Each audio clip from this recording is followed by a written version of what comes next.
What's up, everyone? Today we checking out another Haminations video, and this is kind of an interesting one. My toxic traits. I mean, Hamination. This guy, I feel like he does have toxic traits, despite being a really good human being. I think he's a good person, but you know, someone has a little bit of these things hidden behind their head. And I would say I'm not really toxic like that. Or am I? I feel like I have some toxic traits. But let's check this out right now. Oh my god. Idiots! How could they fail at something so simple? I could pass I this won't blame course him. I won't easily, blame him. And one day, I'll prove it. Yo, I love this. I love this splat a lot. And you do gotta realize this TV, if they keep winning, it's not gonna be enjoyable, is it? It's not that. I still think it's not that hard. Come on. Wow. Wow. Oh, shit. No way, bro. I can tell this took a lot of effort. I did it! I knew I could. Hi, I'm Bryson, and Yes. usually on this channel, I portray myself as the good guy. But today, you will discover the dark side of Bryson. The dark side. Let's get it. My toxic traits. Shouldn't take that long to get through. Oh my god. There's a hypocrisy. Everyone is a hypocrite I to love some animals degree. so much and would never do Can't lie. anything to hurt them. Except for bugs and insects. When I see one of these creepy crawlies on my territory, my sweet nature vanishes and I become a sadistic on-site killer. As is my right your as thumb? an American. Oh damn. Some no good to the world wasps started setting up nests on my house without even paying rent, by the way. Don't tell me you're gonna burn I it. sprayed them with wasp spray. I won't lie, I enjoyed watching them perish. Which reminds me, this here is a salt shotgun. Here's how it works. Oh. Oh my If you god. don't have one, a normal shotgun is a perfectly fine substitute. Bro, chill. And this is a button that could magically kill every mosquito. What? Basically, if any bugs are watching, I hate ya, and I'll kill ya. All other animals, you're good. But enough of my crimes against bugs. Let's get into my crimes against people. I judge people for being fans of nerdy things, because they're nerds. Even if I like the exact same things, I'm not a nerd. I'm too cool for that. And my liking it is not the same as them liking it. Bro. I'm built differently. I'll you're literally not. be in line at the Lego store on the release day of some new Lego sets, and there are people there, you know, talking about Lego, and I'm all like, ha, look at these You're probably nerds. jealous Have of they no them. shame? When I do it, it's cool, but when they do it, it's lame. That'll be $1,800. Put it on my Lego brand credit card. See you next week, Jared. Out of my way, nerds. It's the same thing when I'm stuck in traffic. Like, why are all these people on the road when I myself am also on the road? And again with crowded public Yeah, I spaces. say that too when I'm in Why are all traffic. these people here? Don't they know this public space is for me? Another time, my family and I went to a model train store because... Oh no. Watch out!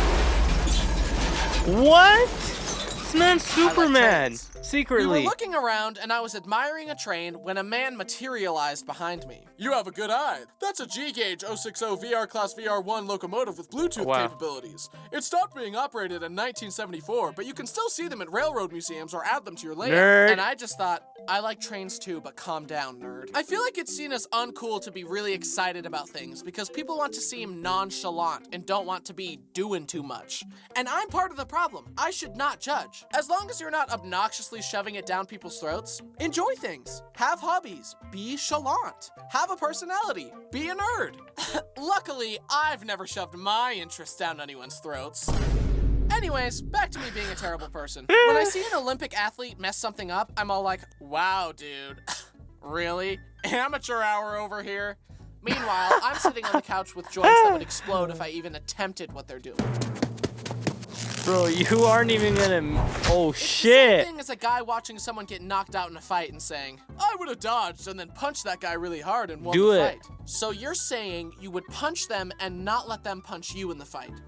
That's what everyone's trying to do. It's easier said than done. And you've never been in a fight or had any training. So how can you know that you would do any better? You don't know my mentality, bro. When it's go time, I see red and bodies hit the floor. Get into the sports. Why does this happen? Why do people overestimate their ability to do something they've never even tried before? It's because of the Dunning-Kruger effect. The phenomenon where a person learns a little bit about a subject, thinks themselves to be an expert, and then as they keep learning, they realize the depths of their ignorance. Then, if they keep learning, they climb the slope of enlightenment and earn competence that matches their confidence. That initial spike of unearned confidence is called the peak of Mount Stupid, and it's where Twitter users live. What? Gross incompetence and a big opinion of oneself are a pretty potent mix that causes lots of problems. They do make for great epic fail videos, though. I got this. Is that Caillou? Oh my god, you maniacal, evil bastard.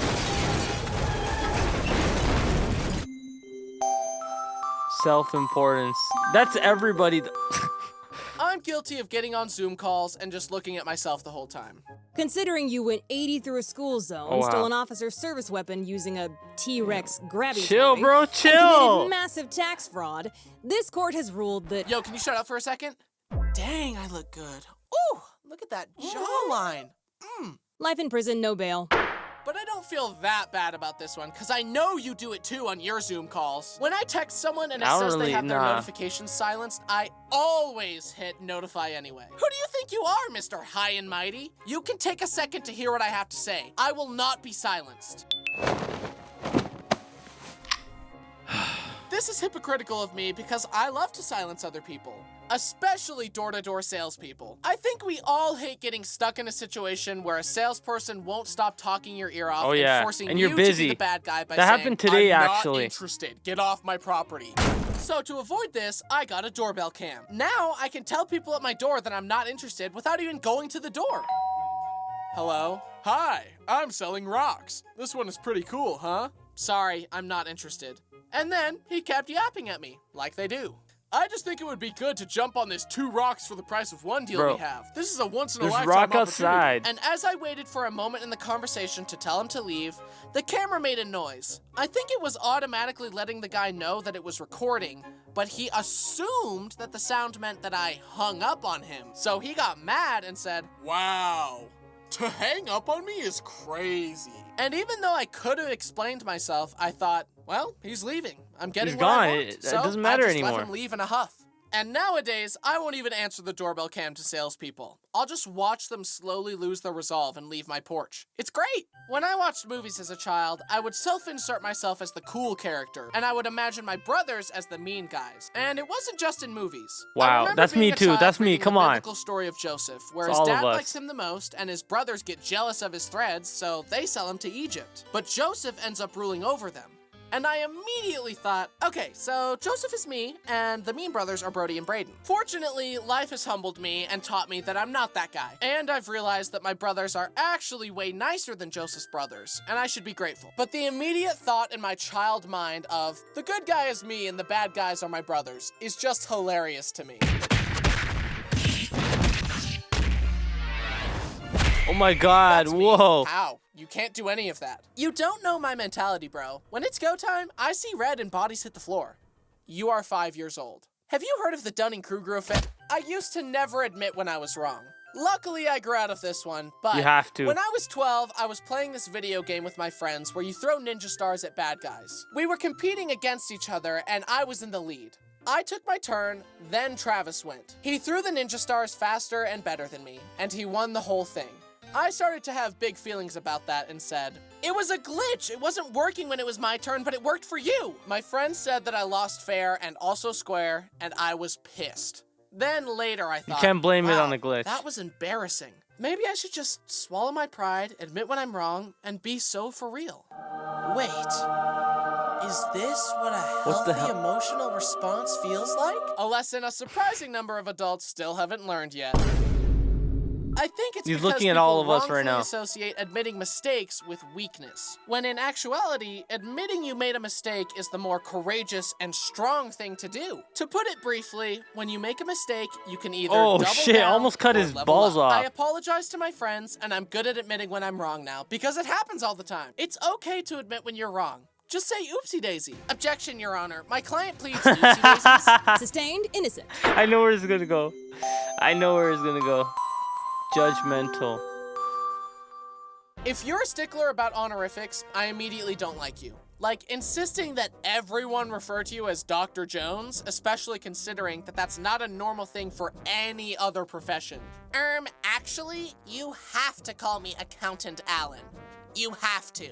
Should I force you all to refer to me as high school graduate Bryson? I can understand these in certain situations, like if your young son had a friend over and the friend said to you, "Yo, what's up, Tyler?" I think it's okay to ask a child to call you Mr. Stevens. But if you're just at a party with people your age and they're like, "How you doing, Craig?"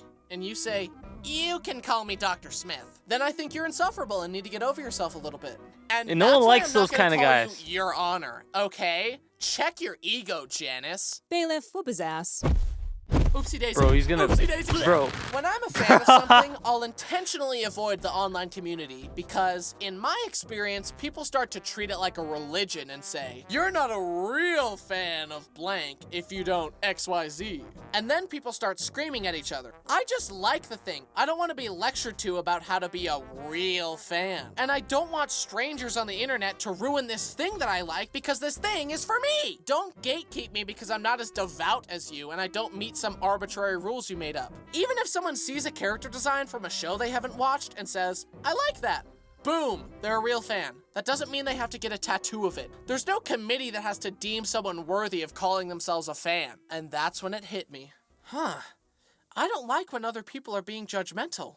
So I shouldn't do it either. Basically, me judging people for judging other people helped me learn not to judge people as much, okay? Of course, I'm not perfect at this. I am a work in progress, and I will still judge people sometimes. For example, I love to listen to internet stories and decide who's in the wrong. Part of why I like it is to try and be a better person, to perceive as many perspectives as possible, and learn from others' mistakes to apply them to my own life. But the other reason I like it is to judge the people in the story and take the moral high ground and think about how I'm a better person and would never do the bad things the people in the story did. Am I the bad guy for shooting my neighbor? Okay, let's hear them out. I, 32F, shot my neighbor, 42M, in the head because his dog pooped on my yard. Wow. So I knew I had to take matters into my own hands.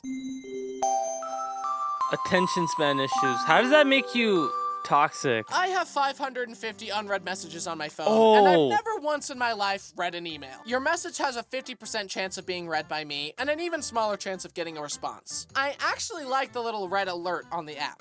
It looks naked without it. But then, of course, I expect other people to respond to my messages and hear what I have to say. I end up interrupting you're a people bad person. because if I don't say what I'm thinking right now, I'll forget. And I hate forgetting. If I do forget something, I try to rewind what everyone said to try and find the part of the conversation that will remind me of what I was thinking. Speaking of interrupting, sometimes I'll interrupt the entire flow of the conversation to make everyone wait for me to slowly look up a meme and show it to them, and then get upset when they aren't paying attention. Dude, look. Hey, are you looking? Funny, Bro. right? Do you like that part? Huh? My conversation style is show and tell, as you could probably guess by looking at my channel. I'm kind of a yapper. I'm working on doing less show and tell and doing more look and listen. But before I do that, For check out this YouTube, you picture need really quick. show and Are you tell. looking? Hey, pay attention. Look. I'm looking. Beautiful, isn't it? Now say some compliments about it. Go on. I'm waiting. I'm hesitant to try new things because I've already discovered what I like. I'm an outfit repeater, a meal repeater, and a movie rewatcher. And proud. I know what I like. When I say that I like a restaurant, what I actually mean is that I like the one meal I get there every single time. When I look through the menu, I'm acting. It's a lie. The waiter knows exactly what I'll order, and so do I. It's the same as the last 29 times. I'm working on being more adventurous and trying new things because it's good for me. You have to try new things. It turns out, when you try new things, you find more things to like. Who knew? Will you take option A, rewatch Avatar: The Last Airbender for the 600th time? Ooh. Or option B, watch this new show that your friend recommended to you that has a perfect 10 on IMDb and get $1 million? This is a tough Come on. one. In It's not a trick conclusion, question. It's not a trick question. In It's not a trick conclusion, question. I'm a flawed human being. But I learned today that as you keep working on your faults, you'll be able to do amazing things. For example, look how much better I am at this obstacle course now. Nah, you're gonna fail. You're gonna fail. Oh shit! Oh shit! Whoa! As we can see, Bryson Whoa. has failed. But that's okay, because you learn the most from failure. He can come back tomorrow and try again. The moral of the story is to never give up. He's just tired. He's dead, bro. So, What after do you mean all that, tired? what's... Oh my god, man. My Toxic Traits by Haminations. I would say I can relate with some things Bryson said. Particularly the part when he said that... What was that thing he said? Self-importance. For me, I always feel like, hey, it's cool when I do it, but when someone else does it, it's a problem. And yeah, that's a toxic trait. My other toxic trait is probably sometimes just not focusing on the other person, which is kind of a bad trait. I'm working on it, and I promise you it's not that bad. It's just a small issue. Like, it's not even like, I wouldn't say I do it too much to the point where it's toxic, but you know, kind of. But that is my toxic trait by Haminations. Great episode. Now I know what Bryson was all about and how to avoid this guy. But let me know what you guys think. I'm gonna rate this an 8 out of 10, and I'll see you guys in the next one. Peace out.